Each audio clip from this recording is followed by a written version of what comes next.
Baiklah, untuk materi minggu lalu kita sudah belajar mengenai Konstitusi Negara Republik Indonesia. Ada yang masih ingat apa pengertian dari konstitusi? Dan ingat? Coba silahkan. Konstitusi adalah peraturan dasar yang menjadi pedoman penyelenggaraan negara dan menentukan bentuk, struktur, serta sistem pemerintahan secara bahasa. Konstitusi berasal dari bahasa Prancis. Bagus, betul sekali. Konstitusi pada dasarnya atau secara singkatnya adalah dasar hukum tertinggi yang dijadikan dasar sebagai pembentuk negara baik sebelum merdeka maupun sesudah merdeka. Konstitusi berarti hukum tertulis dan tertinggi. Apa yang masuk ke dalam konstitusi tertulis? Undang-Undang Dasar Negara Republik Indonesia. Baik, untuk materi selanjutnya hari ini kita masuk ke bab baru pada materi keberagaman identitas. Jadi kita akan mempelajari materi baru mengenai keberagaman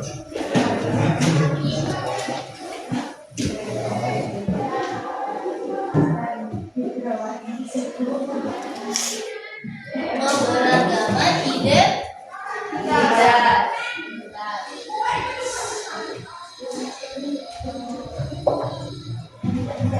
Untuk tujuan pembelajaran kita hari ini, kita akan mengetahui yang pertama pengertian dari keberagaman identitas. Kemudian kita akan memahami jenis-jenis. Nanti kita akan mengetahui ada berapa macam keberagaman identitas itu. Terus kita belajar apa sih yang menjadi penyebab dari jenis keberagaman itu. Kemudian kita akan mempelajari identitas nasional negara Indonesia. Dari arti kata keberagaman, ada yang tahu arti dari keberagaman? Keberagaman, variasi, macam-macam, beragam, bermacam-macam,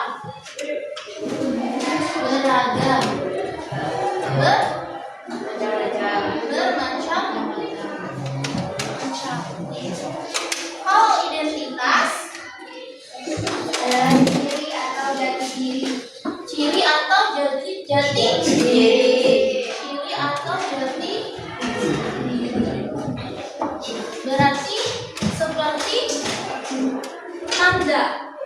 tanda atau jati diri yang dimiliki oleh seseorang atau kelompok. Coba ibu mau tanya,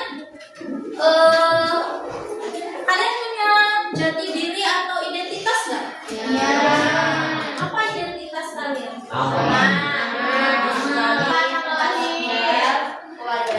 Garis kelamin, kewarganegaraan, tempat tinggal. Yang pertama berarti kemudian jenis kelamin, tempat tinggal, itu termasuk identitas. Identitas itu ciri khas jati diri atau identik dengan tanda.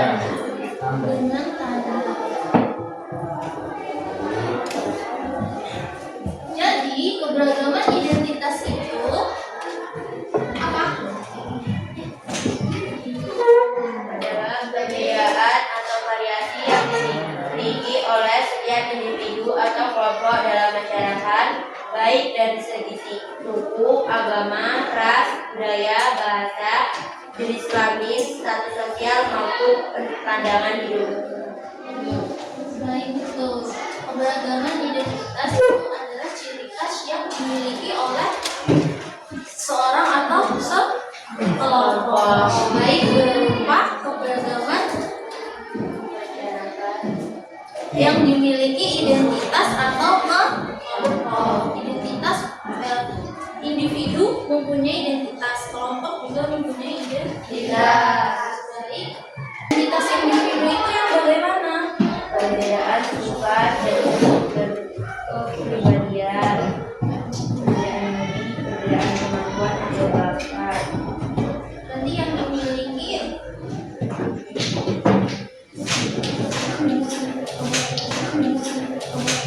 dimiliki oleh setiap orang secara pribadi. Betul, setiap orang secara pribadi. Seperti yang ibu sudah sebutkan di awal tadi, ada identitas pribadi seperti nama, jenis kelamin, paham?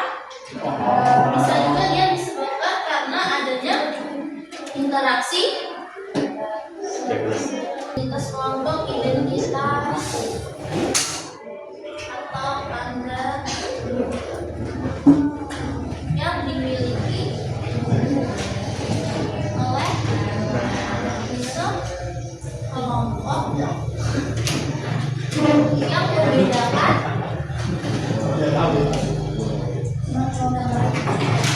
antara kelompok satu dengan lainnya. Contoh dari sederhananya itu, contohnya itu seperti supporter sepak bola. Supporter sepak bola kan secara berkelompok. Yang punya identitas nggak? Punya. Seperti contohnya misalnya pendukung Real Madrid. Punya identitas nggak dia? Namanya apa? Identitas yang dibawa apa? Seperti warna pada kelompoknya apa? Seragamnya apa? Hubungannya secara langsung mengajarkan negara untuk nilai Pancasila, persatuan Indonesia.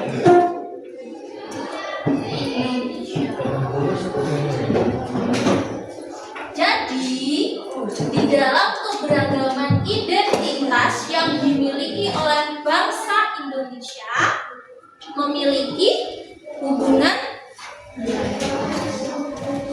dengan nilai dasar Pancasila yang harus kita pegang teguh. Mengajarkan nilai Pancasila secara langsung, arti dari persatuan Indonesia. Walaupun kita di atas keberagaman, perbedaan antara satu dengan yang lainnya, kita harus memegang pokok nilai dasar Pancasila sebagai dasar negara. Sila ketiga kesatuan Indonesia. Contohnya ya toleransi, melestarikan budaya, melestarikan budaya. Juga apa contohnya melestarikan budaya?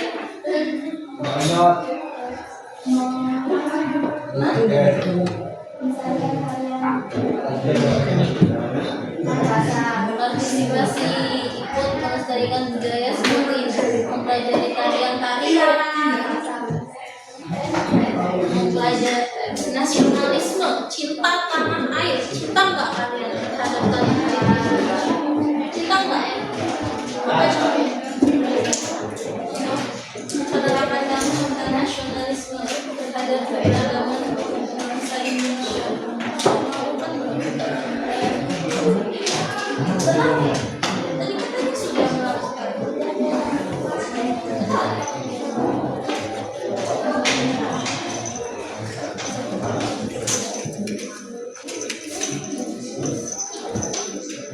Kenapa kita harus berpegang teguh pada nilai persatuan Indonesia?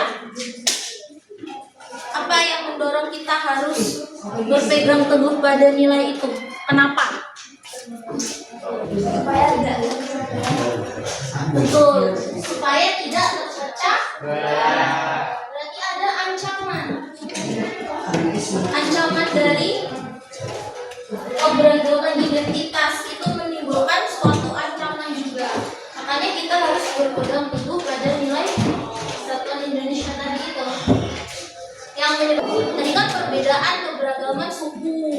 Nah, di dalam suku itu ternyata terdapat sebuah ancaman yang disebut paham etnosentrisme. Paham etnosentrisme itu fanatisme kelompok yang menganggap kelompok dia sendiri itu lebih unggul, lebih dominan dibanding kelompok yang lain.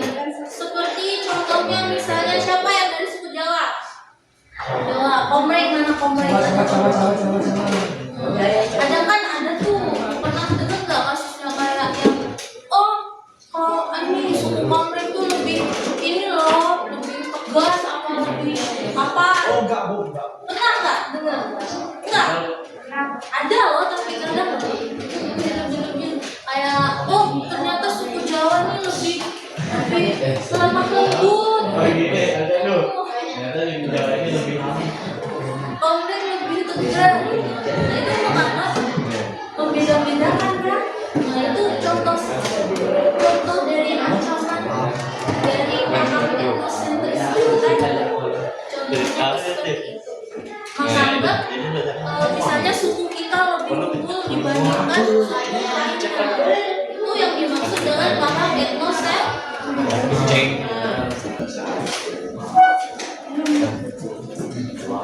Adanya paham etnosentrisme, analisme terhadap satu suku, melebih-lebihkan suku satu dengan yang lain, faktor geografis, contohnya itu pembangunan daerah yang tidak merata, pembangunan yang tidak merata menyebabkan keberagaman itu konflik, kesenjangan sosial, kesenjangan ekonomi, politik, dan pendidikan.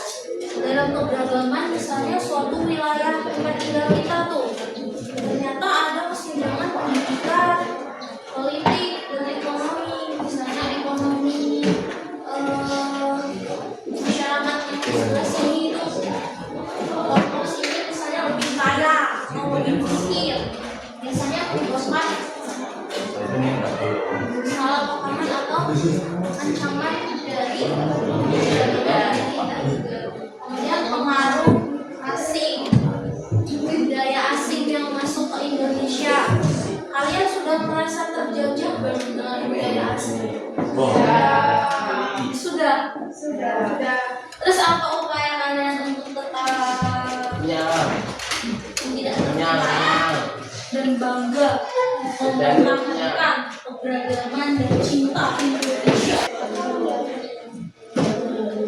Sama suku, agama, ras, dan budaya harus bekerja sama. Upaya mempelajari keberagaman Indonesia, mempelajari dan melestarikan dan budaya, memahami, menghayati Undang-Undang 1945, mencintai dan menghargai keberagaman. Seperti ibu yang sudah bilang tadi, budaya asing masuk ke Indonesia, kalian boleh mengenal, tapi jangan sampai terjerumus, jangan sampai terjerumus. Apa yang baik dilakukan, tapi tidak baik harus dihilangkan. Mencintai dan menghargai keberagaman, bekerja sama antar suku, agama, ras, dan budaya. Contohnya apa? Toleransi terhadap agama, berbeda agama. Kita harus tetap rukun walaupun berbeda agama. Jangan membeda-bedakan mentang-mentang kamu Hindu gak mau temenan sama kamu. Boleh gitu. Tidak boleh. Tetap harus bekerja sama, saling membantu. Misalnya ada acara besar Hindu, ternyata kalian Islam tuh berada di lingkungannya, kita harus saling membantu, bekerja sama, hidup rukun, damai, dan sentosa, sejahtera. Betul? Sudah? Ya. Ibu mulai ya. Silakan diisi. Mana Bu? Mana isinya? Bentar, saya Ini nih, siap-siap. siap nggak bisa. Kuis keberagaman kelas 10. Silakan dikerjakan. Membuat satu. Satu. Benar. Sudah? Sudah ya. Kita akhiri kuisnya dulu. Nomor 1 siapa, Bu? Nomor 1 tadi yang atas garis tulis. Kedua tadi yang Ciko. Ketiga. Ketiga berarti Pira. Masih kok gini. Itu dapat hadiah dari Ibu. Ibu. Sudah? Baiklah Ibu, tutup dulu pelajaran kita hari ini. Kita sudah mempelajari keberagaman identitas berlintas. Semoga kalian mendapatkan manfaat dari pelajaran hari ini dan dapat menerapkannya dalam kehidupan sehari-hari. Ibu cukupkan sekian untuk pertemuan kita hari ini. Ibu akhiri, wassalamualaikum warahmatullahi wabarakatuh. Waalaikumsalam warahmatullahi wabarakatuh.